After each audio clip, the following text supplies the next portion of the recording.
Olá, eu sou Soraya Lucato, sou artista plástica, arte educadora, arte terapeuta, atriz e principalmente pesquisadora da expressão humana por meio da arte. Essa videopalestra, ela tem a finalidade de trocar informações sobre técnicas artísticas e materiais para que você possa aplicar isso na sala de aula, na educação infantil ou no ensino fundamental e muitas vezes até no ensino médio, se você quer variar um pouquinho a sua prática, independente da disciplina que você trabalha. Se você quiser conhecer um pouquinho mais, fique aí e assista esse vídeo até o final, que é uma aula muito bacana.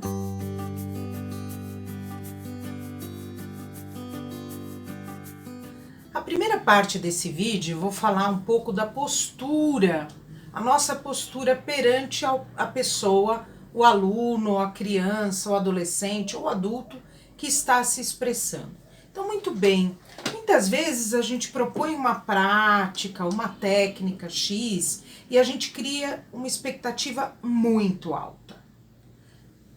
A minha proposta aqui para o educador é que a gente não crie expectativa, que a gente preste atenção no movimento que a pessoa faz, o movimento expressivo, o caminho que ela faz para se expressar. Isso é o mais importante, esse é o ouro. Isso vai depois reverberar nas escolhas que essa pessoa vai fazer, vai reverberar na assertividade dessa pessoa. Então, nós educadores temos que ter esta sutileza, este carinho, essa atenção para com a pessoa, para com o aluno expressivo. Então, o que a gente faz? A primeira coisa que eu proponho é que a gente não julgue. E quando eu falo julgar, não é só falar que tá feio, não é só coisa ruim. Não julgar também é falar, tá bonito. Isso também é um julgamento, também é um peso, também é um valor, também coloca a gente numa postura superior. E a minha proposta aqui, com esses materiais, com essas técnicas, é que a gente se coloque sempre de maneira equânime. Que a gente possa falar para o outro que ele é capaz de produzir aquilo que ele tem desejo e vontade.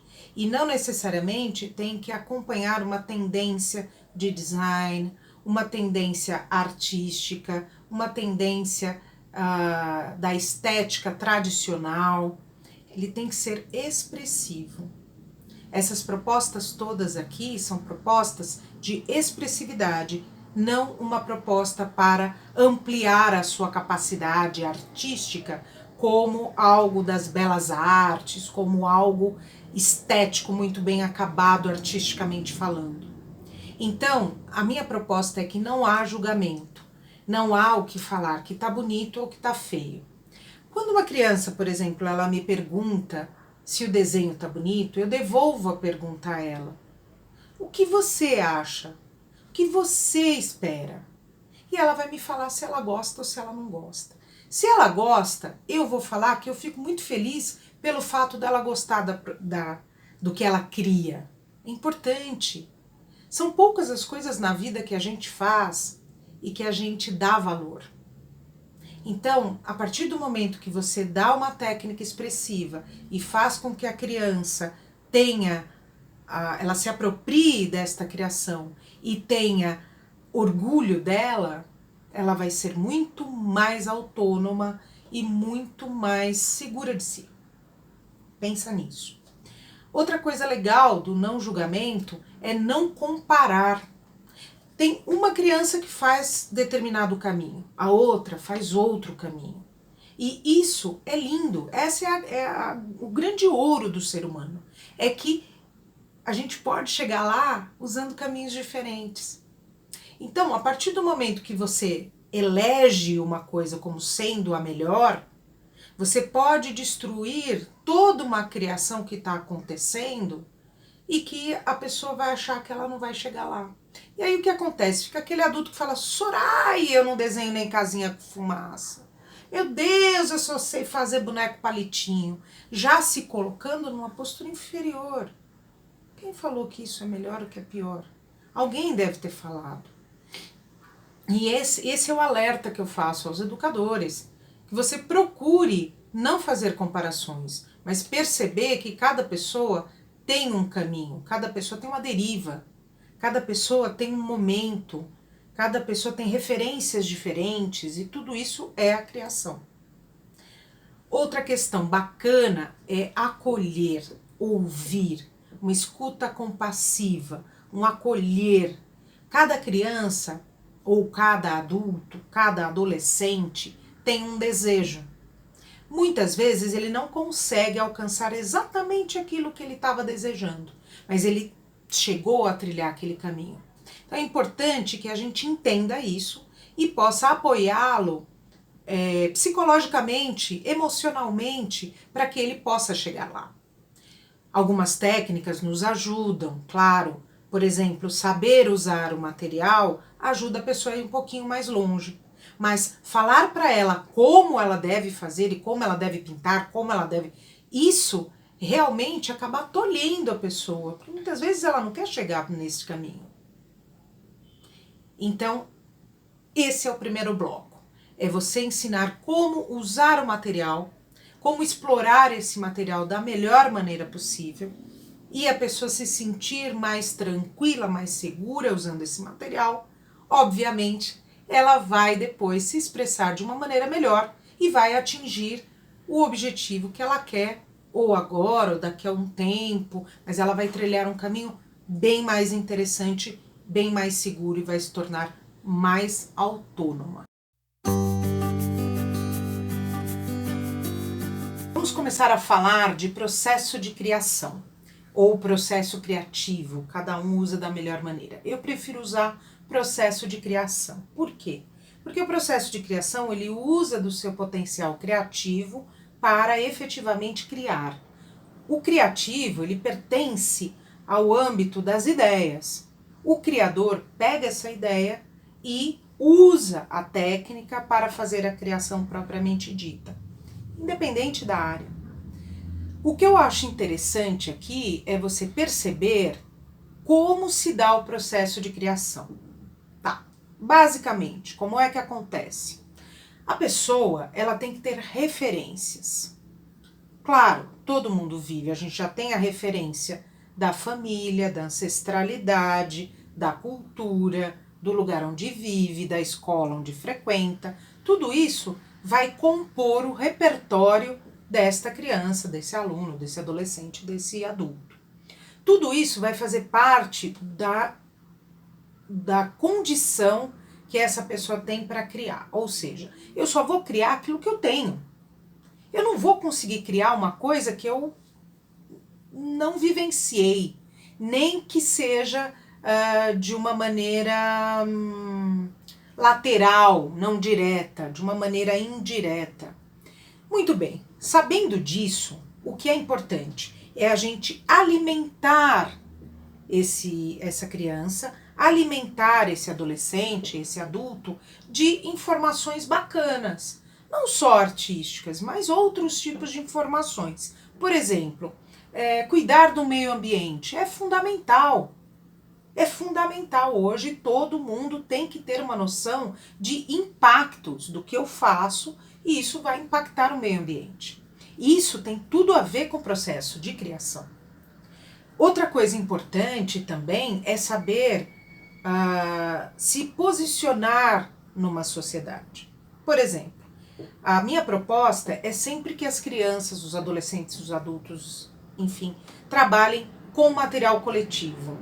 Por quê? Primeiro, porque a gente economiza bastante. O que acontece?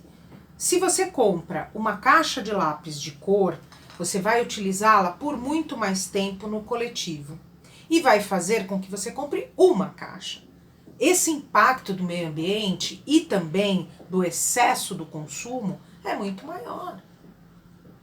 É muito melhor que você trabalhe dessa maneira. Então, cuidar do meio ambiente, prestar atenção nos recursos, a sociedade, pensar no outro, no impacto que eu faço, uma coisa aqui que vai impactar o outro. Tudo isso faz parte do processo de criação. Muito legal tudo isso. Agora, como é que eu crio? Como é que você cria? Como é que a vizinha, o vizinho, o aluno criam? Eles criam a partir de alguma ideia. Dentro dessa ideia, partindo de algum princípio. Então, por exemplo, se eu peço para a criança fazer um desenho, ela logo vai imaginar, ela já sabe o que é um desenho, seja ele qual for, ela vai desenhar, ela vai usar os recursos que ela tem para desenhar. Quando eu peço para ela, então desenhe com giz de cera, ela primeiro tem que vivenciar o que é um giz de cera. Ela tem que experimentar o giz de cera. Ela tem que conhecer a textura, o peso, como ele risca no papel e também o papel. Muitas vezes a gente entrega o material aleatoriamente e nem a gente mesmo conhece direito o material. É importante que o educador conheça o material que ele vai servir ao aluno. Por quê? Porque quando ele servir ao aluno, ele vai mostrar as potencialidades desse material. E a pessoa vai ficar muito mais segura, porque ela vai saber até onde ela pode ir com aquele material. O que ela pode fazer e onde ela pode usar com aquele material. Portanto, assim, o processo criador, ele parte do input, da ideia, do que se tem a fazer, vai usar todas as referências de ideias, mais as referências técnicas do material a ser usado, e daí sim, ela vai criar. Isso daqui é muito claro, por exemplo, quando a gente trabalha com material reciclado. Eu normalmente proponho aos alunos que se crie a partir de uma ideia geral, que ele determine, e ele pegue o material, a gente vai separar materiais aqui reciclados e os aglutinantes, para ele entender que tem coisas que se juntam com cola branca, outras com cola quente, outras com cola mais elaborada, outras com fita crepe, outras com fita adesiva, outras com silver tape. Cada material reage com outro material. E a gente só vai saber disso se a gente mesmo trabalha com esse material. Por isso que é importante que você conheça cada material, potencialidade e como você pode expor esse material para que a pessoa possa explorar.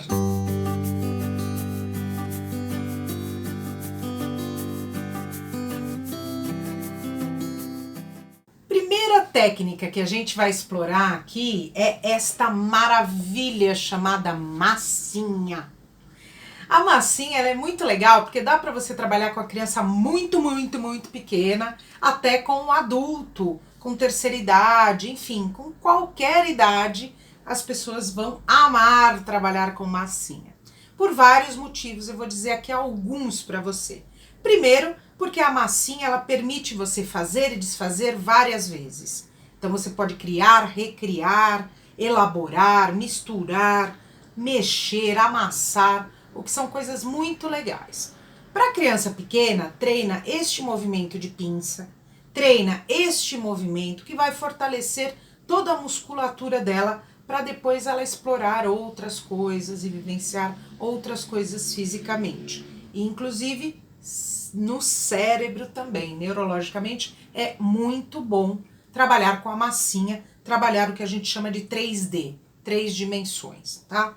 Então, com a criança pequena, essa exploração é bem bacana se você deixa a massinha livre e coloca uma série de apetrechos mesmo, sabe? Colherzinha de casa, potinho que você não usa mais, palito de sorvete, faquinha que não corta, sabe? Qualquer adereço de casa, que, obviamente que é seguro e que a criança possa explorar.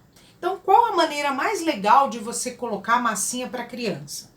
Dispor a massinha na mesa, para que elas consigam, cada uma tem um pedacinho ou pedacinhos de massinha, e os apetrechos compartilhados. Então, eu normalmente costumo colocar tudo isso numa bacia ou numa caixa de papelão, baixinha assim, para que ela possa ver. E aí eu coloco esses apetrechos todos no meio da mesa ou na ponta da mesa, e a criança mesmo vai lá e pega o que ela quiser. É importante que ela pegue o material que ela quer trabalhar e explorar essa massinha. Então, nessa primeira fase, é muito bacana que ela explore, mais do que a gente dar como é feito, tá? Então, o que a gente pode fazer são movimentos físicos. Por exemplo, este movimento aqui vai trazer uma figura arredondada, mas eu não vou falar para ela que nós vamos fazer uma figura arredondada. Ela vai perceber qual a figura que sai a partir do movimento. Entende? É uma inversão. Porque se eu dou a coisa pronta, falo, vamos fazer uma bola, é muito determinante e muito tolhedor. Porque muitas vezes ela pode fazer outra figura e perceber e conhecer outras questões que não foram colocadas antes. Se eu limito, vamos fazer uma bolinha, todos vão fazer bolinha, todos vão fazer a mesma coisa. Eu uniformizo as pessoas, eu faço com que elas sejam determinadas pela minha vontade. E é exatamente isso que eu estou buscando, essa é a proposta de retirar isso das pessoas. Ou seja, cada um vai ter a sua deriva a partir do seu movimento. Eu não vou entregar uma coisa pronta para ser feita, para que todos façam igual. Entende? Essa é a diferença. Essa é a proposta de uma educação criadora. Uma educação que realmente faz com que crianças, adolescentes e adultos sejam senhores da sua criação. Certo? Então, se eu entrego a massinha, eu vou entregar alguns apetrechos, cada um usa. É claro que a gente vai ser mediador, porque a criança pequena, todas elas juntas, vai ter aquela coisa de querer pegar um, querer pegar o outro. E aí, cada um aguarda um usar, outro usar. Isso vocês sabem melhor do que qualquer outra pessoa. A gente vai mediar tudo isso. É importante também que a criança espere seu momento, é importante que ela compartilhe momentos, é importante que ela trabalhe junto e momentos em que ela trabalhe individualmente. Tudo isso está no trabalho artístico, tudo isso está na exploração do trabalho artístico. Muito bem, então esse movimento aqui vai trazer uma figura arredondada. É importante, então vamos falar movimento. Ó, pegue a massinha e vamos fazer esse movimento. O que você consegue fazer com esse movimento? E eles vão falar. Ah, eu consigo fazer isso, eu consigo fazer aquilo. Eles vão trazendo as formas que eles conseguem. Depois, você pode propor um siri. Vamos brincar um pouquinho de siri. E aí a criança vai explorar esse sirizinho aqui, ó. O que dá para fazer com esse siri? Fazendo assim com a massinha. E aí ela vai falar o que ela consegue, tá? Não dê pronto para ela. Não fala, você conseguiu fazer uma pizza. Não, não dê pronto. Deixe que ela traga as referências dela. Porque ela vai associar. Foi aquilo que eu falei do processo de criação. Ela vai trazer lá da memória que ela vivenciou as questões que estão lá registradas. Isso é importante. Isso já te mostra como é o processo criador desta criança. Outra coisa legal. Então, fizemos esse movimento, vamos fazer este movimento aqui. O que a gente consegue fazer com este movimento? O que sai aqui? Sai tal coisa, então vamos explorar. Vamos explorar outra coisa aqui, ó. Vamos amassar aqui, ó. Vamos fazer isso. O que sai fazendo isso? O que sai se a gente experimentar o palito? O que sai se a gente experimentar outro palito ou isso aqui? Espere que ela vá buscar os materiais e ela vai começar a te falar as coisas que ela encontrou. Colocar a massinha dentro de uma forma, que não seja uma forma pré-determinada de uma forma, sabe? Claro, é legal, é bacana, ela vai colocar, mas não limite-se só às formas. Por exemplo, só as forminhas com formas de peixinhos, de bichinhos. Dê isso, mas dê outras coisas que ela possa explorar, outros elementos, para ela não ficar tão naquela forma ali cristalizada. A massinha, ela é muito importante depois de qualquer trabalho artístico. Por exemplo, se você deu para as crianças pintarem Elas pintaram, pintaram bastante. Terminando, enquanto seca uma coisa, você entrega a massinha para que elas possam trabalhar esse movimento aqui, ó. Isso também, além de fortalecer, ainda relaxa a musculatura que estava muito só aqui. Então, todo finalzinho dá um pouquinho de massinha. Outro movimento que ela pode fazer é esse aqui, ó. Esse é um movimento interessante e que ela também pode fazer na mesa. E aí você pergunta o que é que sai aqui. E ela vai falar, ela vai fazer. Ela vai te pedir. Quando a criança te pede para fazer uma forma, você peça para ela desenhar essa forma. Mas como é que é isso? E aí ela vai fazer. Se ela fizer com a mão, obviamente ela sabe fazer com a massinha, ou com lápis, ou com qualquer outro elemento. Bom, a massinha, a gente viu a técnica agora. A gente vai ver agora os estilos de massinha. Então, por exemplo, essa massinha é uma massinha comprada. Mas eu vou deixar depois, logo após essa minha fala, você vai ver um vídeo onde eu ensino a fazer massinha caseira muito simples, com farinha de trigo, óleo de cozinha e água. Mega simples e que dá um efeito muito, muito, muito bacana. Outra forma de fazer massinha é usando a gelatina e também a farinha. Fica bem, bem, bem legal. Outro tipo de massa que é bem interessante é o slime. O slime é sensacional, as crianças adoram slime, as pequenas também gostam, porque ele é muito mais elástico do que a massinha. E essa elasticidade permite outros movimentos corporais.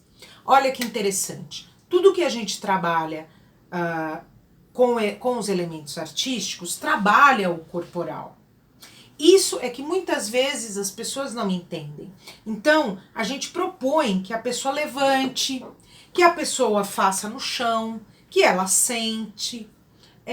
Assim, ela pode explorar o corporal, ela não fica só na mesa, só aqui, sabe? Com este olhar, ela amplia o olhar. Então, o slime dá essa possibilidade também de ampliar este corporal. Eu também vou colocar aqui na sequência um vídeo onde eu ensino a fazer slime de uma maneira bem tranquila, bem legal. Dá para fazer com as crianças, depois dá para brincar com elas. É bem bacana, olhem lá. Tá bom? Essa é... outra coisa legal também. A gente pode trabalhar com argila. Argila é um material super barato. Você encontra em casa de material de construção. Muitas vezes você encontra até... na zona rural, por exemplo, é muito fácil de encontrar argila. A argila, ela é bem bacana, só que ela tem características diferentes. Ela vai secar e secando ela vai fixar, ou seja, ela não vai voltar a ser outra coisa do que aquilo que foi formado. Mas é bem interessante porque a criança pode começar a formar, a modelar de verdade. As crianças maiores, por exemplo, você pode trabalhar com biscuit, que é bem legal, porque quando seca dá para colar as partes, inclusive, dá para você fazer zilhões de coisas. A argila é um material ancestral, é um material que nos remete ao mais antigo que a gente pode entender como modelagem, né? Então fazer os potes, fazer todas aquelas coisas que a argila proporciona, máscaras, isso é bem interessante, porque vai fazer com que a pessoa se reconecte com a sua ancestralidade. Olha só que legal. Essa ancestralidade, ela pode trazer muito benefício de te deixar mais tranquilo, de te deixar mais seguro, né? E a tranquilidade da modelagem. Na argila, você pode usar também os palitos, você pode usar ganchinhos feitos com arame, você pode usar as ferramentas mesmo de argila, que tem várias ferramentas, né? Ou você pode usar só a modelagem das mãos, tá? Eu tô passando aqui técnicas muito simples para você poder aplicar na sala de aula. Eu não tô passando técnicas artísticas para desenvolver determinado fim, por exemplo, vamos trabalhar com cerâmica e tal. Não é essa a ideia nesta videoaula. Nessa videoaula são técnicas simples para você poder aplicar na sala de aula. sobretudo as salas de aula em locais que têm poucos recursos, onde a gente pode explorar muito mais com menos demanda financeira e menos demanda de recursos materiais. Bom, hoje o tema é massinha caseira, beleza? Bom, você vai precisar de 200 gramas de farinha de trigo simples, tá? Você vai precisar de óleo de cozinha e água, tá? 3 ingredientes. Para você colorir, tem duas opções. Aliás, tem várias opções, mas vamos lá. Se a sua criança, ou se você fizer massinha para uma criança muito pequena, eu aconselho você usar corante natural. Corante natural dá para usar açafrão, páprica, chocolate, canela, suco de beterraba, suco de espinafre. Dá para usar várias coisas, tá bom? Mas naturais. Porque tudo aqui é natural, com exceção desse corante aqui, que é a anilina de bolo, é comestível, mas não é natural, tá? Hoje eu vou usar esse aqui e também vou usar açafrão. Açafrão é vida, também conhecido como cúrcuma. Essa daqui, ó, foi feita com cúrcuma, tá bom? Fica com essa cor linda, linda, maravilhosa. Eu adoro essa cor. Sim, ela fica bem elástica, ela fica bem legal. Mas o segredo tá na maneira de mexer. Então, vamos lá fazer? Bom, você vai precisar de uma bacia, de um mexedor, uma colher, tá bom? Então, eu vou tirar as coisas daqui. E a gente vai começar. Bom, então eu vou colocar 200 gramas de farinha de trigo, que dá mais ou menos umas 2 xícaras, uma xícara e tal. Tá bom?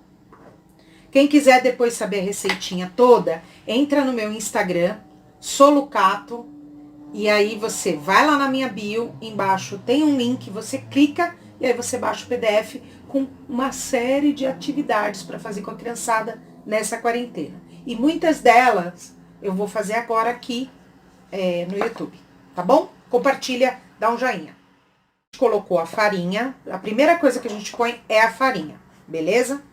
Se você for fazer agora um corante natural, com a cúrcuma, com alguma coisa em pó, eu aconselho você colocar agora. Logo. Vamos fazer essa aqui natural? Vou fazer essa aqui com a cúrcuma. Cúrcuma é vida, né, gente? Olha que coisa mais gostosa. Adoro. Ei, tram, tram, vamos mexer, mexer, mexer. Lá, lá, lá, lá, lá, lá. Certo, vai ficar assim, ó. E aí, a gente vai fazer o seguinte.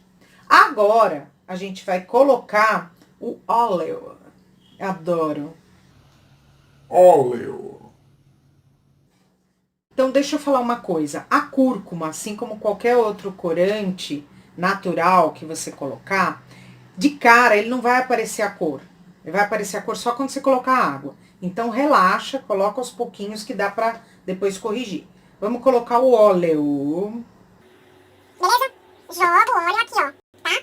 Coloquei o óleo. E aí eu vou mexer. Ele vai dar uma pelotadinha, vai ficar meio bizarrinha, tá? Mas tá tudo certo. Faz parte do negócio ele ficar assim. O óleo, na verdade, ele vai misturar bastante quando você mexer com a mão. Não é nem assim como o mexedor. Quando você mexer com a mão, é que ele vai misturar, vai... Massinha dure, assim, uma semana ou um pouquinho mais, você coloca vinagre.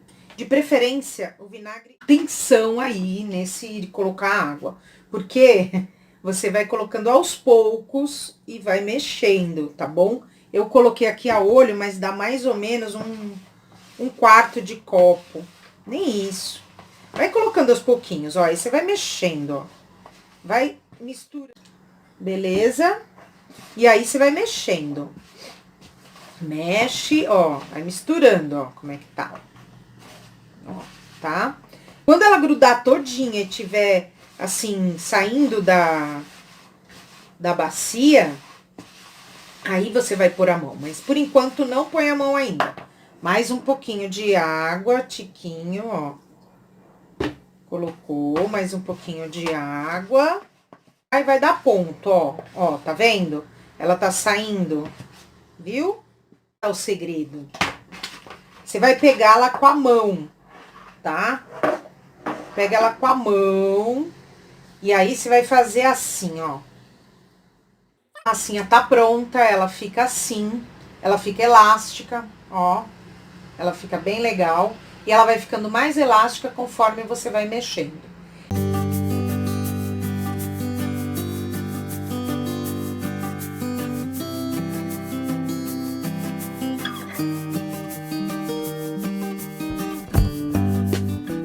Você vai precisar de cola branca, líquida. Quanto melhor a cola, mais legal vai ficar teu slime. Depois você vai ter que usar tênis pé. Não adianta, outro talco não vai rolar, não fica legal. Já fiz, não rolou, deu ruim. E o segredo do negócio tem que ser desta marca. Não tô fazendo propaganda, não ganho nada, mas tem que ser Omo. A diferença é incrível. Você vai usar esses 3 ingredientes. Aí, se você quiser colorir, o que é bem legal, porque faz umas cores incríveis, eu uso anilina. Aquela anilina de bolo mesmo, que a gente tá acostumado a comprar. Se você não tiver em casa, relaxa. Se você tiver guache, ok. Você vai precisar, então, de um potinho e de uma colher. Esse potinho é legal que seja pequeno. Começa pequeno o teu slime, pra você pegar a manha. Depois você vai aumentando. Aí você pode fazer um tipo grande, que nem esse aqui. Que é enorme, é bem legal, fica bem bacana, dá pra brincar muito, tá? Então vamos lá, começou com o potinho. A gente vai colocar primeiro a cola. Generoso. Tá? Vou fazer um slime médio. Um slime mais ou menos deste tamanho, tá bom? Ó, dá uma olhada aqui no potinho como é que vai ficar. Vai ficar teu slime. Aí você vai fazer o seguinte, você vai colocar um pouco de detergente líquido. Não é detergente de louça, é detergente de roupa. Ou sabão líquido também, como as pessoas chamam. Tadadã. Ó, é mais ou menos isso daqui que você vai colocar. Dá pra ver? Ativar, que é o que a gente fala.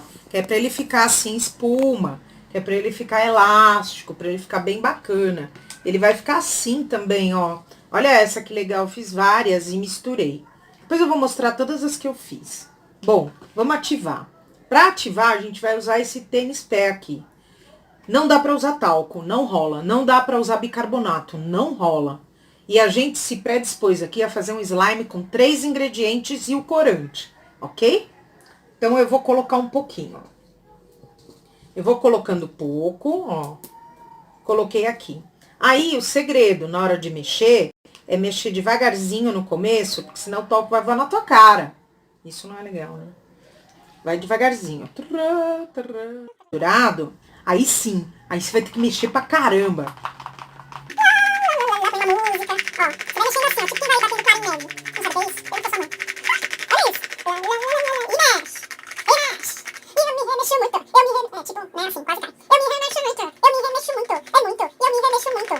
Mexendo. Ele vai ficando um pouquinho empelotado no começo, mas se você mexer bastante, ele vai ativar. Outro segredo legal do slime. Você vai fazendo isso aqui também, ó. Isso aqui vai aerando. O que é airar? Airar É criar ar, criar bolha dentro da massa. E isso é legal pro slime, porque aí ele fica assim, ó, tipo, bem elástico e legal. E assim, depois de uns dias. Essa aqui tem 1 semana já. Ela tá mega legal. E aí você vai airando. Bora. Ó. Ó, assim, esse é o segredo. Você vai batendo assim. Ele vai de mão. E mexe, e pede pra mãe. E pede pro pai. E pede pra quem tiver do seu lado. Se você tiver irmão, pede também. E é todo mundo mexendo. Tá começando a ativar bem. Quando ele começa a fazer bolha, outro segredo, outra dica. Você vai fazendo assim, ó. De baixo pra cima, como se estivesse pegando sorvete. Sabe como é? Então, aí você vai fazendo. Ele vai fazendo umas bolhas, ó. Essas bolhas são sensacionais, porque elas é que vão ativar o legal do teu... Entendeu? Ó, porque aí ele vai ficar assim. Esse meu é uma inspiração em unicórnios. Fica legal pra caramba, né? Então, aí eu faço esses daqui, ó. Esse aqui tá quase pronto. Você vai fazer o quê? Você vai esperar agora um pouco. dá um tempo, 30 minutos. Quando ele estiver grudando assim em volta, ó, ele vai grudar aqui em volta do potinho. Você vai dando uma raspada aqui, ó, aí você vai perceber que ele já tá quase ativado, quase pronto. Aí você põe mais um pouquinho de talco de chulé. Tá bom? Mexe devagarzinho, porque agora que ele espirra mesmo na cara. Tá? Ó, aí você vai fazer assim e vai mexer. E aí ele vai fazendo barulho. Assim, ó. Isso é legal. Ó. Tá quase pronto. Vai lá, meia hora. Ativamos pra caramba ele, já passou meia hora, a gente já deu aquela ativada básica legal. E ele tem que ficar nessa consistência assim, tipo, saindo todinho. Aí você passa pra mão. Aí o efeito tipo massa de pão. Põe um pouquinho do tênis pé. E aí você vai mexendo ele com a mão. Aí você vai usando ele. Quanto mais você usar o slime, melhor ele vai ficar, tá? Então, assim, ele vai ficar aqui, eu vou usando, vou esticando. Ó, você vai fazendo ele pegar. Ele vai pegando aqui, ó. E aí você vai esticando, enrolando. E aí o segredo, você põe num potinho e tampa, tá? Dá uma tampada. Se o seu pote não tiver tampa, você põe um alumínio, um plástico filme, ou alguma coisa, um pratinho, alguma coisa assim, e tampa ele. Olha que legal. Você pode fazer muitas cores diferentes. Você pode colocar glitter se você tiver. Você pode colocar... Lantejola não rola, tá, gente? Eu tentei, não deu ruim. E aí, você coloca, ele vai ficar assim no pote. Depois, você vai usando. Aí, você vai mexendo nele. Conforme você vai mexendo, ele vai ficando legal, ó. Entendeu, ó? Olha aqui como é que ele fica. Ok? Então, esse é o bloco da modelagem, que é um meio muito bacana, muito expressivo, em que dá para trabalhar todo o corporal e fazer a criação que a criança mais gosta, que é poder montar e desmontar, poder criar, recriar, e o adulto também, porque ele acaba vendo aquela produção, na argila sobretudo, ele vê a produção realizada. É muito bacana isso.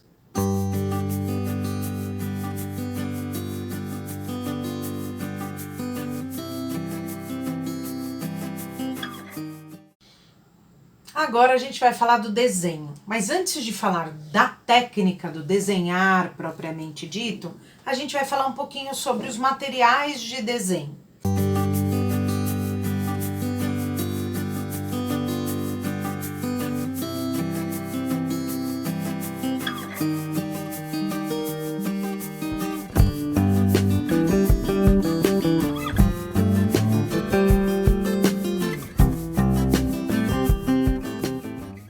Começar com o mais básico do básico, que é o lápis grafite. O lápis grafite, para quem não sabe, ele é uma mistura de grafite com óleos, com cera. Cada lápis tem a sua mistura. Mas eu vou falar aqui para vocês que o lápis, de um modo geral, ele é o grafite, que é o pó, mais um aglutinante, certo? Para poder deixar isso que era em pó, para ficar num bastonete que vai dentro de uma madeira, vamos dizer assim, né? Uma madeira. E aí compõe-se o lápis. Muito bem, joia, Soraya, valeu! O que muita gente não sabe é que quanto mais aglutinante eu tenho e mais grafite eu tenho, eu vou ter um lápis mais escuro, um lápis que vai me dar uma possibilidade de trabalho mais forte. Então, o lápis HB é o lápis normal, vamos dizer assim, né? O lápis que antigamente falava número 2. Esse lápis HB é o lápis básico do básico do básico. Você pode trabalhar com a criança pequena, você pode trabalhar na escrita e tudo mais. Já no desenho, quando você evolui um pouquinho, você pode passar para os lápis um pouco mais moles, um pouco mais cheios de tinta, vamos dizer assim, cheios de grafite, que é o 2B, o 4B, o 6B, o 8B, que são lápis mais grossos, vamos dizer assim, e são lápis onde se marca mais o grafite, e tem gente que faz sombra e tudo mais. Eu não vou entrar nesse detalhe, porque a proposta aqui é sempre o trabalho espontâneo, não são técnicas artísticas no sentido de te levar para a arte, e sim para explorar na sala de aula a capacidade expressiva de cada criança, certo? Tô sempre renovando isso para você saber e falar, pô, mas ela não ensinou o desenho. Não, não é. Essa não é a proposta. É te mostrar materiais e te mostrar o potencial que eles podem dar pra gente, para os nossos alunos, e o que eles são capazes de fazer. Como é que a gente pode explorar de uma maneira melhor. Muito bem. Os lápis, como eu te falei, os lápis mais moles e os lápis mais escuros são o 6B, o 8B, o 4B, aí eu vou descendo. O 2B, o HB, que é uma mistura normal, né, um mais fino, ok. Então, normalmente, quando eu faço o desenho com a criança pequena, eu posso usar o HB, o lápis número 2, que é um lápis mais ok. Com os maiores, eu acho que é legal você fazer essa exploração. Outra coisa legal do lápis é que ele pode ser usado por todo mundo, né? Ele é bastante acessível e ele dá um acabamento bem bacana aos desenhos. Bom, falamos do lápis grafite, que você pode explorar bacana. Outra coisa bem legal para trabalhar o desenho é o carvão. É o que muitos pintores e muitos artistas usam, porque o carvão, ele apaga muito fácil, né? Você pode passar tinta por cima, que não vai aparecer a marca do que estava por trás. Então, se você for trabalhar alguma prática que depois vai trabalhar com tinta, duas coisas bem legais para você trabalhar. Uma é o próprio carvão e outra, você pode trabalhar com giz de lousa, marcando o giz de lousa e depois passa a tinta por cima. Isso é uma dica bem legal. Mas para a expressão humana, para a expressão, para quem não é desenhista, não é artista e nem quer ser, mas que precisa se expressar, a gente pode usar o carvão, que ele é muito bacana, muito legal. O carvão dá muita potência. Ó, eu tenho desde os carvões mais fininhos até o carvão de churrasco mesmo. Você pode pegar lá uns melhorzinhos, uns que tiverem um pouco mais de tinta, vamos dizer assim, e aí você entrega, as crianças amam. E sobretudo quando você faz na parede, você coloca o papel na parede e usa o carvão na parede, ela pode usar esse potencial aqui do corpo. Lembra que eu falei? O desenho nasce no corpo. A gente começa a desenhar corporalmente, fazendo movimentos no corpo. Esses movimentos se transformam depois em desenho. Então, quanto mais movimento eu faço para desenhar, melhor eu consigo me expressar. Que é o contrário de que muita gente diz para você ficar desenhando aqui, ó. Isso é para quem é desenhista, isso é para quem vai levar como profissão, mas não necessariamente para quem vai se expressar. Na sala de aula, a gente pode explorar vários planos. A gente pode usar a criança ficar deitada no chão, ela pode ir para a parede, se tiver uma parede disponível, você puder forra essa parede com craft, ou com cartolina, ou com papel de embrulho, né? Ou com vários papéis. Você pode fazer uma parede enorme. Tem escolas que tem o azulejo também, que aí dá para pintar, mas eu ainda acho que a parede e o papel são sensacionais. O papel craft, o carvão no papel craft, remete àquela ancestralidade que eu falei da massinha e da argila. Essa ancestralidade que nos traz vivo. Por exemplo, os adultos, eles se expressam muito mais se você entregar esse material mais simplório.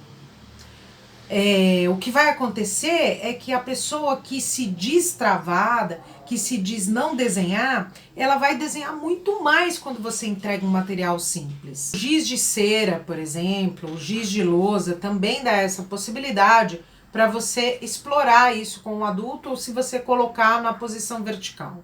A criança vai amar se ela puder fazer isso no chão, numa cartolina no chão. Depois eu vou falar dos papéis, a hora que eu falar dos papéis, você vai entender, vai fazer a associação aí do que eu tô falando aqui com o uso dos papéis. Então, os lápis basicamente são esses, os grafites, os carvões. Vou falar também do lápis comum, lápis de cor.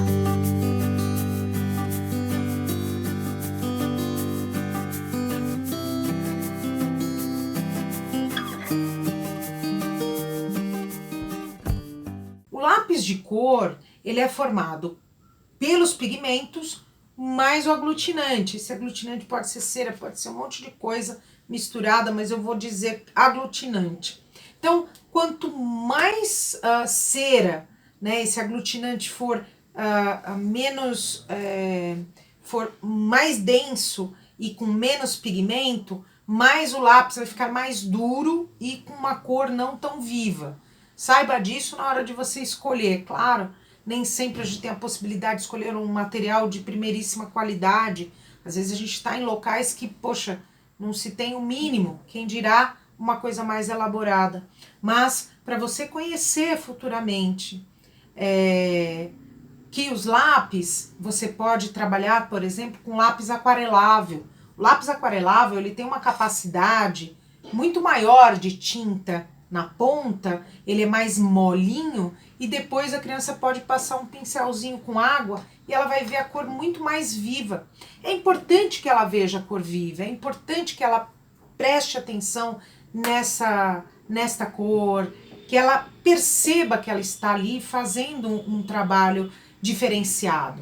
Então, se você tiver a possibilidade de comprar nem que seja uma caixa pequena e compartilhar com as crianças do lápis aquarelável, ele é melhor. E usar o lápis de cor comum para fazer algum contorno, algum detalhe, alguma coisa assim, certo? Outro material legal de trabalhar com as crianças desde pequena é a canetinha. Tcharam! A canetinha, gente, é a queridinha, a maravilhosa, a adorada por todo mundo. Todo mundo que eu conheço ama canetinha. E as crianças amam muito. Quando você fala assim, hoje tem canetinha. Ah! Ela só não ganha da tinta. A canetinha ela só não ganha da tinta. Mas dentro do que a gente chama de riscador, a canetinha é a vedete. A canetinha é a popstar. Ela é a the best of. Então, vamos falar um pouco de canetinha. A gente tem aquelas canetinhas jumbo, que são canetinhas mais grossas, né?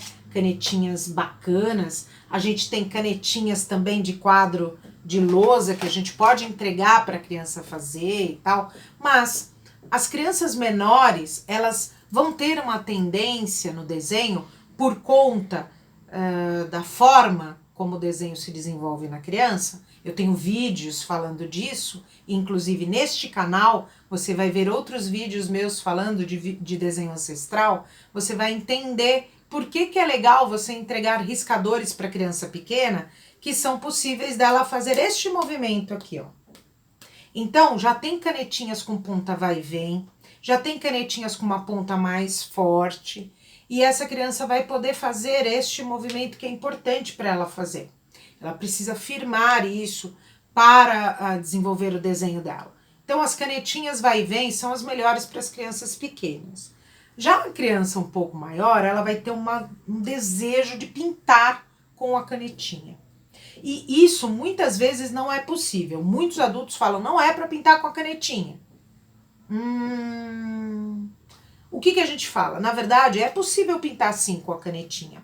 Só que para pintar com a canetinha é necessário que ela pinte num papel um pouco mais resistente. Porque o papel sulfite ele é muito fino.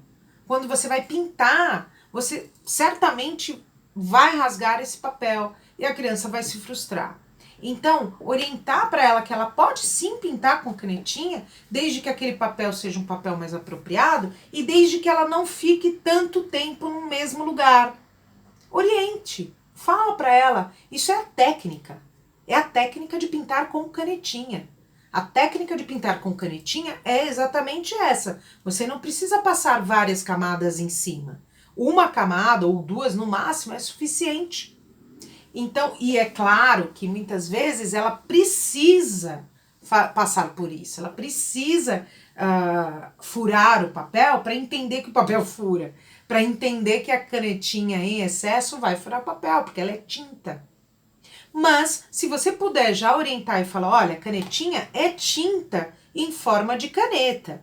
Então, se você puder pintar sem passar tantas camadas por cima, vai ser melhor. E também a exploração dela é importante, então deixa ela viver isso. As crianças maiores, elas já sabem coordenar melhor essas canetinhas. E elas podem usar e podem pintar, porque de fato as cores são muito vivas. E lembra que eu falei que a criança precisa entender, ela precisa ver essa vivacidade da cor? O adulto também, adultos ficam enlouquecidos quando vem uma caixa de lápis de cor imensa. E muitas vezes o adulto também fica apaixonado por essa gama de cores. Aquilo é um banquete, na verdade, onde ele vai se servir e ele vai poder alargar a sua expressividade. Olha que bacana isso. Quanto mais coisas legais você entrega, mais alarga esse potencial expressivo, tá? Falamos da canetinha, falamos do lápis de cor, falamos do lápis grafite, podemos falar também agora do giz de cera. O giz de cera, ele é muito usado para as crianças, sobretudo na educação infantil. Eu particularmente prefiro usar o giz pastel oleoso. Por quê? Porque a cor é muito melhor, o jeito de usar é muito mais gostoso, a criança sente realmente que ela está riscando. Então, muitas vezes eu entrego o giz pastel oleoso sobre aí vários tipos de papéis, né? Mas, se você não tiver condições, tá tudo certo, use o giz de cera. Aí tem vários, tem o gizão, tem o giz menor. Quanto menor a criança, maior o giz para ela poder pegar. E aí, conforme você vai trabalhando com a criança um pouco maior, você já pode trabalhar nos outros formatos, nos outros tamanhos, mas não deixe de entregar os materiais para as crianças em todos os formatos, para que ela possa explorar. Tem aquele giz de cera sensacional, de cera de abelha, muito usado pela pedagogia Waldorf, que é incrível, porque ele tem uma cor muito bacana, muito viva, ele é natural, então ele usa recursos naturais. Eu acho bem interessante usá-los também. Outra coisa legal é o giz de lousa. Você pode usar o giz de lousa, você pode molhar esse giz de lousa, fica interessante, fica bem legal. Ou pode usar o giz de lousa no chão, dependendo da possibilidade que você tem na sua escola. Se você pode levar as crianças para um pátio, fazê-las desenhar no chão, isso é muito importante. Dá uma expressividade incrível e pode-se fazer também desenhos coletivos grandes com esse giz, tá? Existem giz muito grandes, giz de lousa bem grandes que as crianças adoram, que é bem bacana, bem legal e não tem um custo muito alto.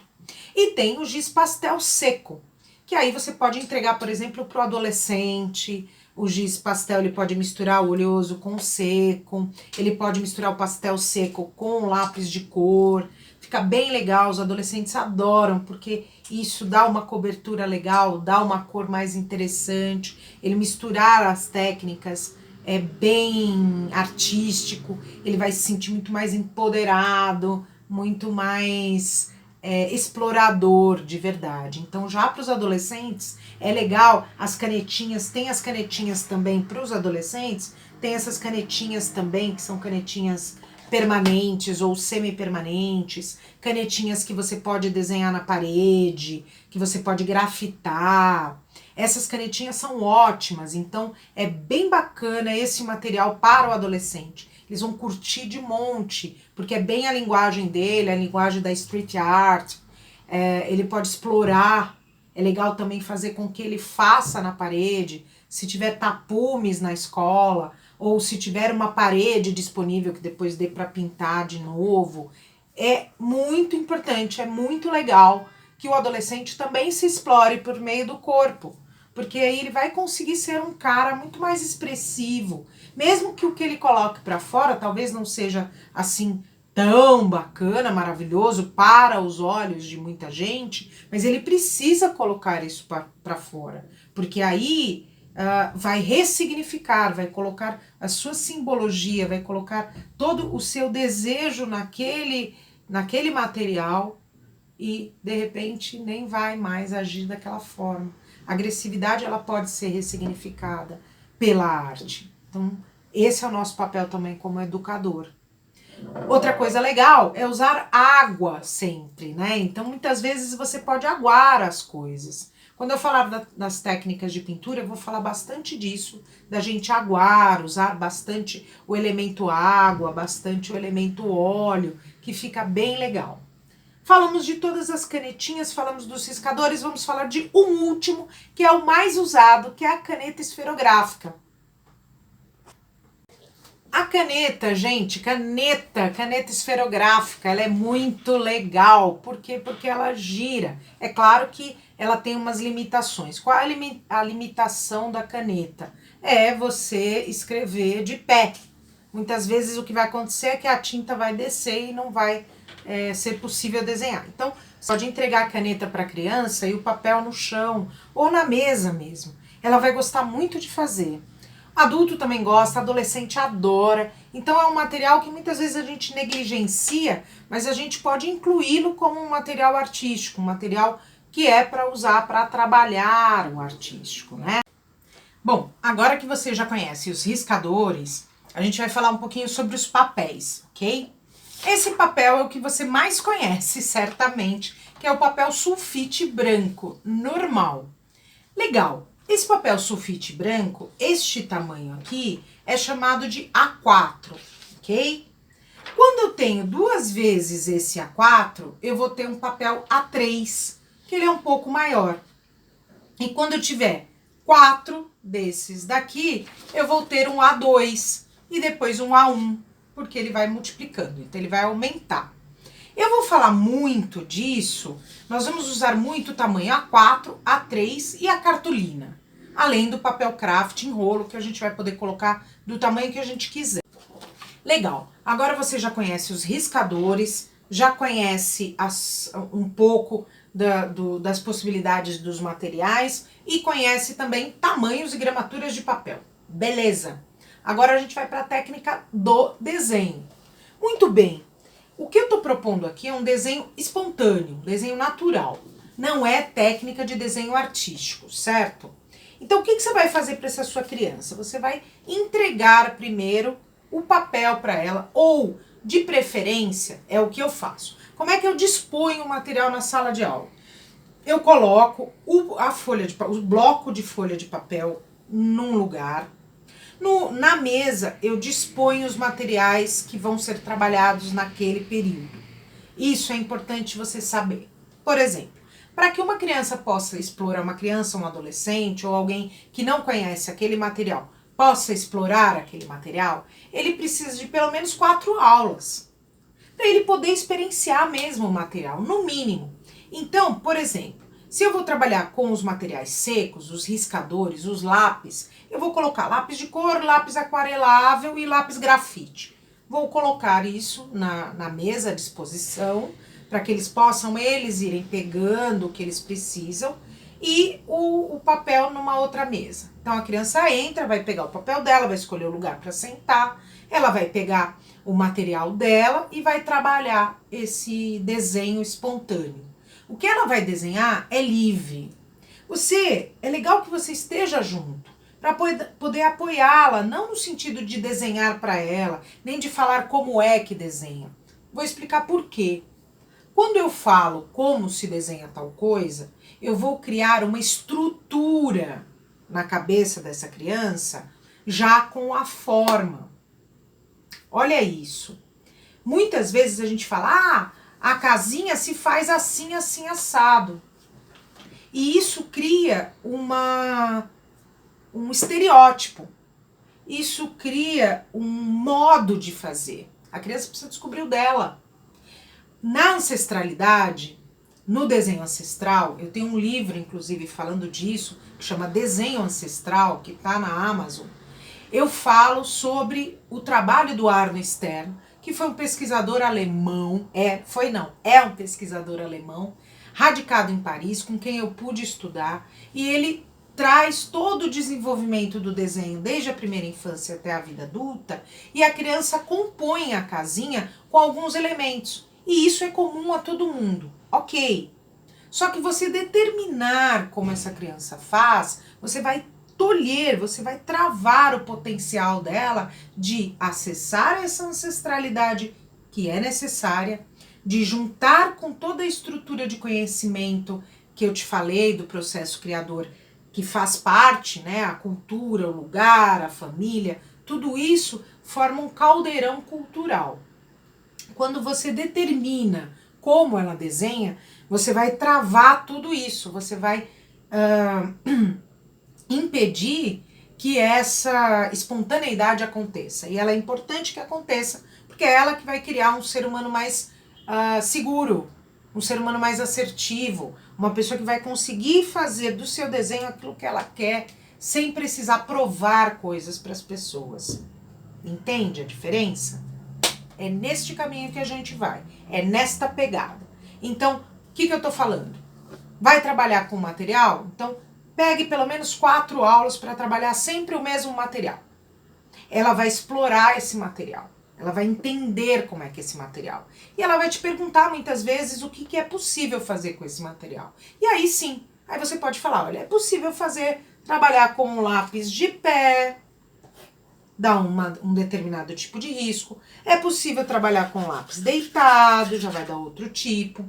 É possível trabalhar com lápis num papel mais fino, um papel mais grosso, um papel amarelo, um papel verde, um papel branco.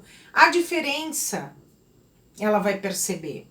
E aí depois ela vai escolher qual que é o melhor método e qual que é a melhor forma que ela vai fazer de acordo com o interesse que ela quer. Ela precisa explorar. Então, o que eu aconselho é que a cada bloco de 1 mês ou 2, ela trabalhe somente aquele material. Para não criar, inclusive, uma ansiedade. O que vamos fazer? O que vamos fazer? O que vamos fazer? Calma. A aula de arte também serve para organizar a pessoa. Né? A arte ela tem bastante esse papel. De ir aonde a voz, aonde as palavras não conseguem ir. Ela tem a capacidade da simbologia, que é muito importante, a psicologia trabalha muito com isso. Eu não vou entrar na seara da psicologia do desenho infantil, porque não é a minha praia, mas o ato de você desenhar é o ato de você organizar as suas ideias por meio dos símbolos, certo? Pensa nisso e quebre e destroce essa ideia de ficar dando coisa pronta para a criança ou determinando o que é que ela tem que desenhar. Outra coisa legal que eu falo, por favor, gente, fica perguntando o que a criança está desenhando. Não faça isso. Sabe por quê? Isso dá para a criança aquela coisa de que, putz, eu não sei desenhar, porque se ela não entende, logo eu não sou bom. Logo eu não sei fazer isso. Logo não vou fazer mais quando cresço. Entende? Então, se ao invés de perguntar o que a criança desenhou, você pergunta: nossa, que interessante esse seu desenho. Me conta aí essa aventura. Ou se você estiver junto, muitas vezes a criança desenha, ela vai narrando o que ela vai falar. Sobretudo as crianças menores, elas narram o que elas fazem. Se você estiver perto, você vai entender toda a brincadeira que ela está fazendo.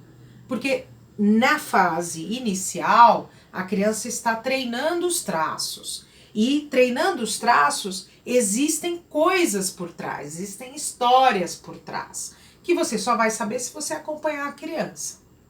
Mais pra frente, ela vai começar a representar tudo isso. E aí, o que vai acontecer? Ela vai misturar o que ela vive com o faz de conta, com o que ela gostaria, enfim, com toda a gama do imaginário, ela vai colocar no papel. É importante. Muito importante essa parte do imaginário. Também tem um vídeo nesse mesmo canal onde eu falo do imaginário e da importância do desenho na criança. Então veja aí, esse é Por que Desenhamos, que vai ser bem elucidador para você, você vai entender do que eu estou falando. Muito bem, então não perguntem, não questionem o que a criança está desenhando, apenas acolha, apenas olhe e converse com ela como um amigo, como uma pessoa querida conversa com a outra, ok? Essa é a função do desenho. O desenho é para isso. Ah, quando a criança te fala, eu não sei o que desenhar, fala para ela, inventa. Ah, mas eu não estou conseguindo. Consegue, você é capaz. Pensa no que você gosta, pensa nas coisas, nas formas, pensa no que você pode passear com as cores, escolha uma cor que você goste. É nesse sentido que a gente pode ajudar a criança a se expressar. É oferecendo coisas bacanas para ela, é lembrando que ela é capaz, é dando esse apoio psicológico e emocional para ela poder se expressar por meio do desenho.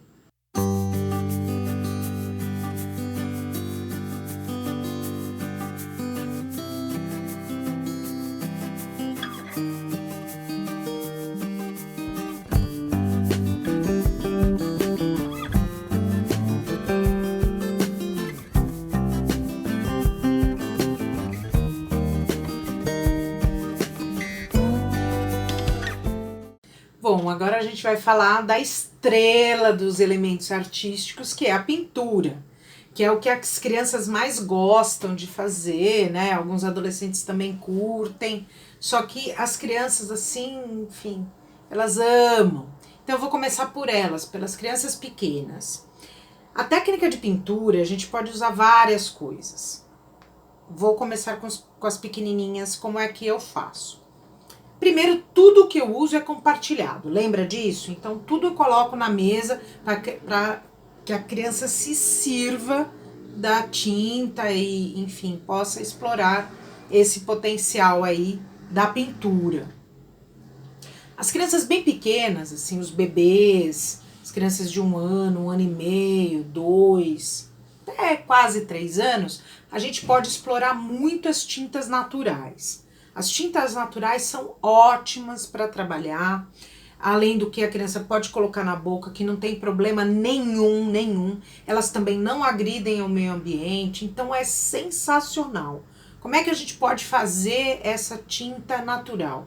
A gente pode fazer essa tinta natural com a água, com um pouco de farinha, a gente pode fazer com... usando sucos, eu uso suco de beterraba, suco de espinafre, açafrão, chocolate, a gente pode usar também suco de uva fica tão legal, dá pra gente explorar bem o suco de uva. A criança pode explorar tudo isso, você pode deixar à vontade para que a criança possa usar estes elementos assim mais naturais. Maiorzinho, você pode também colocar um pouquinho de terra, trabalhar os terrosos, ficam bem legais, que aí ela já sabe que ela não vai comer, então ela já pode trabalhar mais com os terrosos. E aí mais pra frente você pode entrar com o guache, com as tintas que são solúveis em água e que são biodegradáveis e também a criança pode, elas são atóxicas, né? Então eu acho que aí já temos um degrau aí de tintas possíveis para trabalhar com as crianças da educação infantil, por exemplo. Aí você vai me falar, e os pincéis? Putz, eu uso muita coisa legal. Normalmente, com as crianças pequenas a gente faz isso e dá super certo, tanto no ateliê quanto na sala de aula. Então a gente coloca lá os potinhos com as tintas e a gente coloca nas pontas das mesas ou em algum lugar acessível uma bacia com várias coisas para ela experimentar. Por exemplo, aqui eu tenho meu pote mágico, que eu tenho rolinhos. Eles amam os rolinhos, é possível você usar os rolinhos. Você pode usar escova de dente, que já não são mais usadas. Você guarda as escovas de dente. Os pincéis mais largos, os pincéis menores. Mas as crianças menores, é melhor você usar um pincel um pouco maior. Deixar para os pincéis mais finos, as crianças já um pouquinho maiores. Você pode usar os pincéis, esses pincéis aqui que são pincéis de pintura nanquim. Eles são bem legais para explorar, as crianças curtem bastante. E você também pode explorar tecidos, barbante, canudos. Claro que a gente está nesse olhar dos canudos, de não usar canudo plástico, então a gente pode recolher o que tiver sobrando para a gente usar na aula, lavar e ficar na própria aula, não deixar descartar isso. A gente pode fazer canudos de papel e usar com tinta. A criança também pode usar conta-gotas, que fica bem legal. Eu também uso bastante, reciclo bastante esses conta-gotas quando vem remédio, a gente lava bem lavadinho. Enfim, garrafas, spray. Você pode usar muita coisa de spray, lavar bacana. Eu gosto muito de trabalhar material reciclado. Eu acho que é uma maneira de você devolver para o meio ambiente, ao invés de entregar aí para virar lixo, você vai usar na arte. A criança ressignifica, que é bem bacana, a ressignificação de materiais. Isso é importante, isso também é muito criativo, isso também desperta o potencial criador. Isso ajuda a criança e o adolescente a ver que uma coisa é possível ser transformada e isso é bem bacana. Bom, só tem coisa boa. Então, você pode colocar numa bacia ou numa caixa esses materiais para a criança explorar, porque ela vai querer explorar com a tinta, né? A pequena, a criança menor. Ela vai querer pegar e colocar na tinta e vai colocar no papel e lembra daqueles papéis que eu falei, da gramatura, do tamanho, né? Você pode colocar no chão, aí depende do espaço que você tem. Muitas vezes, se a gente tem um gramado, quer trabalhar com as crianças no gramado, você pode estender uma toalha e colocar os papéis ali para ela poder brincar. Se essa toalha, se você tiver um tecido também, é bem divertido pintar no tecido. É legal também se você tiver tiras de tecido, você pode amarrar na criança, a criança andar e colocar na tinta. A criança também pode usar os pés, pode usar as mãos, mas não oriente, deixa que ela vai fazer essa experiência. Ela vai ver como é que ela quer se expressar. Isso é legal. Você vai proporcionar o ambiente, você vai proporcionar o material, você vai disponibilizar as coisas e garantir a segurança. Isso é o mais importante, a gente garantir a segurança da criança. O restante é a exploração dela. Essa vivência é dela. Outra coisa que também funciona muito é você mostrar, já a criança um pouco maior, você pode mostrar como é o processo criador de determinados artistas. Ao invés de mostrar só a obra ali, parada, que é legal e tal, mas ao invés de mostrar a obra, você pode mostrar como o artista chegou lá. Ou você mesmo contar como o artista chegou lá. Então você pode fazer o seguinte, tem muitos sites de muitos artistas onde tem vídeos, artistas contemporâneos têm muitos vídeos, você pode colocar algum vídeo, trechos de vídeos, ou você mesmo vir esses vídeos e depois falar com as crianças, porque o processo de criação do artista é muito interessante, muitas vezes é até mais interessante que a obra. E aí sim a criança pode trilhar este caminho. Não é uma cópia, mas ela vai fazer o mesmo caminho. Por exemplo, a gente pode explorar como o Van Gogh, por exemplo, pintou. Como é que ele pintava? Ele usava aquelas pinceladas e a mistura das pinceladas criavam determinados tons. Então a criança pode explorar em pintar em pinceladas. Ela pode explorar, pintar como um Pollock, por exemplo, que fazia uma pintura de ação. Então, como que é? E deixá-la explorar esta prática, né? Explorar qual é o processo e contar, olha, o artista tinha esse processo, porque ele achava que muitas vezes uma gota de tinta pode querer dizer alguma coisa. O que você acha? Conversar, sobretudo com os maiores do ensino fundamental, é bem legal conversar com eles sobre esse processo. Beleza? Então temos algumas formas aí de pintar. Outra coisa legal é você orientar a criança que num pedaço maior de papel ela vai precisar de um pincel maior ou mais largo. Num pedaço menor ela vai precisar de um pincel menor. E para fazer alguns detalhes ela vai precisar de um pincel mais fino. Ela precisa ter essa noção. Muitas vezes a gente dá um único pincel para ela se virar e pintar tudo. Aquilo entedia, porque ela sabe que ela vai ter mais trabalho para pintar um fundo, então muitas vezes ela não vai querer pintar esse fundo porque ela vai ver o pincel. Agora, se você entregar para ela, falar, olha, a gente pode trabalhar esse fundo com os pincéis mais largos, ela vai gostar mais da prática da pintura. Entende? A gente tem que proporcionar coisas que ela realmente vai estar interessada. Outra coisa, a água, né? eu costumo usar sempre um borrifador nas aulas. Então, se a gente vai trabalhar com aquarela. Aquarela é uma prática muito fácil, muito simples, muito gostosa de trabalhar. As crianças gostam muito, mas você tem que orientar, porque senão fica realmente uma coisa largada e jogada.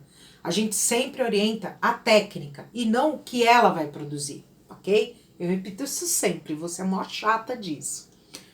A aquarela, você borrifa, principalmente a aquarela em pasta, que é aquela redondinha, você vai borrifar esta aquarela para deixá-la mais úmida e mostrar para a criança que tem a aguinha, que ela tem que colocar o pincel na aguinha e depois colocar um pouco, misturar um pouco naquela tinta. Quando o pincel tiver da cor que ela quer, aí ela passa no papel.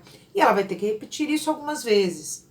Isso é uma prática muito legal, porque a criança fica mais tranquila, ela fica mais segura, ela treina mais o gesto, é bem importante. Outra coisa legal de você falar para as crianças, para elas começarem a pintar com as cores mais claras, ou colocar 2 potinhos de água, um para as cores claras e outro para as escuras, porque senão na mistura de cores, a cor vai ficar tão escura que quando ela quiser uma cor mais clara não vai conseguir fazer. Então ela precisa ter essa noção. Você é que vai dar essa noção para ela. Então eu estou te passando isso para que você passe para as crianças essa noção das cores. Outra coisa legal, ela vai querer fazer mistura. Então, ao invés de fazer a mistura no estojo, é legal que você tenha uma tampa. Eu trabalho muito com tampas. Então, tampa de Nescau, a tampa de farinhas, tampas de remédios, tampas diversas, de diversos tamanhos, ela pode fazer as misturinhas ali. Ou também uma coisa muito bacana de misturar tinta são as bandejas de ovos de plástico. Mais uma coisa do reciclado, que você não vai precisar jogar. Então você usa essas bandejas aí de ovos, ela é bem legal para misturar tinta. E vale tanto a aquarela quanto a tinta guache, quanto outro tipo de tinta. É bem bacana, vale a pena. Você vai ter um godê bem legal, certo? Outra coisa legal, tenha sempre uma bacia com água para você lavar os pincéis entre uma aula e outra, entre uma turma e outra, ou mesmo da turma toda. É legal que você tenha, se você não tiver a possibilidade de um tanque ou uma pia, então você tem uma bacia ali que dá para limpar tudo. Ter um paninho para você poder limpar os possíveis estragos, né? Um pano de chão também, é sempre legal ter por perto, porque aí a criança fica mais tranquila. Outra coisa que eu faço é entregar os paninhos, então a gente tem vários paninhos para as crianças, para que elas mesmas possam limpar. Elas se sentem mais autônomas e também elas não vão ficar tão chateadas de falar, poxa, eu derrubei, ai, eu não fui uma boa pessoa. Não, eu derrubei, ok, derrubei, vou lá e limpo, e tá tudo certo. Então, ela mesma limpando vai dar essa autonomia e essa tranquilidade para ela que é necessário, certo? Outra coisa na tinta, eu trabalho também com uma prática chamada jogo de pintar.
de pintar é do alemão, radicado em Paris, chamado Arno Stern.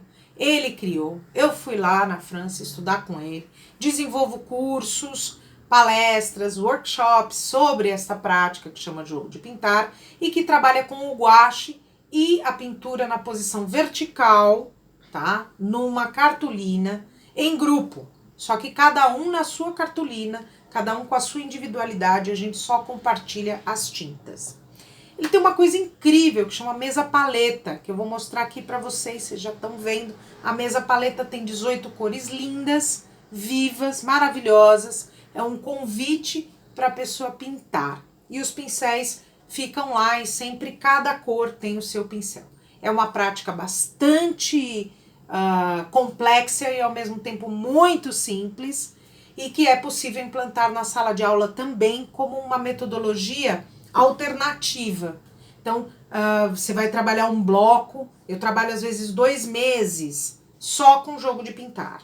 Porque aí a criança pinta, pinta, pinta, ela explora todo o jogo de pintar e aí ela é conhecedora dessa prática. Depois eu vou para outras práticas e volto para ela, tá? Então, se você tiver a possibilidade de ter pelo menos 2 ou 3 paredes para fixar as cartolinas e tiver essa possibilidade de ter uma mesa paleta, venha fazer um curso comigo para você entender o que está por trás do jogo de pintar e como ser uma facilitadora ou uma professora que tem essa prática a mais para entregar aí na sua escola. Beleza? Então isso é uma prática bem legal. Se você também quer trabalhar com o gouache, a gente pode fazer o seguinte. Você pode colocar na mesa, coloque os potinhos de gouache na mesa, faça com que as crianças elas mesmas chacoalhem os potinhos, abram, coloquem, disponham ali dos seus gouaches, que elas tenham o copinho para lavar os seus pincéis, dê autonomia para que elas façam essas coisas, depois guardem as tintas, entregue godês para ela, que foi o que eu já expliquei com as tampas ou a bandeja de ovos, ela faz as misturas e no final ela mesma limpa tudo e guarda. É importante isso, porque ela sabe que em arte ela pode fazer a bagunça para poder criar, mas depois ela organiza, para ela mesma organizar tudo na mente dela. Eu acho muito importante que toda vez que ela chegue na sala de aula, as coisas estejam organizadas e quando ela sai, ela organiza para que a sala esteja da mesma maneira. Outras práticas de pintura, já para o adolescente e para o adulto, você pode usar a tinta acrílica, que é bem legal, ela seca rápido, ela tem mais ou menos o mesmo desenvolvimento do gouache, tá? Ela é solúvel em água, você pode trabalhar também, só que ela tem uma diferença com relação ao gouache e à aquarela. Ela não é você não tem como sobrepor e aparecer o fundo. A tinta acrílica, ela tem uma película que ela vai encobrir o que estava embaixo, que é bem legal, que é interessante, mas é uma outra prática, tá? E também tem que tomar muito cuidado quando você vai trabalhar com as crianças, com a tinta. Primeiro porque ela é um pouquinho mais química e ela cria uma camadinha. Então, para tirar da mão é um pouco mais complicado, tem que esfregar. Então, saiba disso quando você for trabalhar com a tinta acrílica ou com a tinta de artesanato ou tinta PVA, porque é uma tinta que cria uma camadinha depois, como se fosse uma casquinha. Então, é um pouco mais complicado para tirar. Com criança é melhor a gente trabalhar as tintas mais naturais e mais solúveis mesmo em água, que a gente chama de tinta viva, porque quando você põe água ela revive. E as outras tintas como acrílica, artesanato, PVA, a gente trabalha com as crianças maiores e com os adolescentes e os adultos, ok? Eu não vou entrar na seara da tinta óleo porque ela é bem artística, ela é uma outra pegada, não é o que a gente propõe aqui, que é o trabalho escolar.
Bom, com todas essas práticas, essas técnicas, tudo que você pôde observar nessa videopalestra, eu espero que você possa ter muito mais munições para trabalhar com as suas crianças, adolescentes, adultos, seja no ateliê artístico, num ateliê terapêutico ou na sala de aula, certo? Que você tenha o máximo de conhecimento e que, de certa forma, essa videopalestra possa te ajudar a ampliar os seus horizontes artísticos e também possibilitar maior expressividade para os seus alunos. Eu agradeço muito por você ter chegado até aqui, ter assistido toda essa videopalestra grande. Se você quiser saber um pouco mais sobre o meu trabalho, eu tenho um site que chama sorayalucato.com, onde eu dou cursos, palestras, workshops e consultorias também para ateliês e para escolas. Então, se você estiver interessado no tema, dá um like aqui neste vídeo, siga, tem outros vídeos também aqui neste canal, tem outros vídeos meus, falando do desenho ancestral, falando da expressividade humana, e você vai poder ampliar um pouco mais o seu olhar sobre o desenho, sobre a colagem, a modelagem, a pintura, seja lá qual meio artístico você vai se valer para deixar os seus alunos se expressarem da melhor maneira possível. Gratidão, e eu espero poder conhecer você ou encontrar você numa oportunidade aí bem bacana. Quero agradecer muito a iniciativa da Poieses, que sempre apoia a cultura, das oficinas culturais do estado de São Paulo, que estão sempre ao nosso lado, proporcionando essas vivências agora de maneira online. Todo o pessoal, a equipe toda que nos ajudou, a equipe que auxiliou a fazer essa videopalestra e também os teóricos que nos apoiam. Quem quiser saber um pouquinho mais sobre a parte teórica, entre em contato com a gente que eu posso passar para vocês os livros e tudo mais. Gratidão e até a próxima.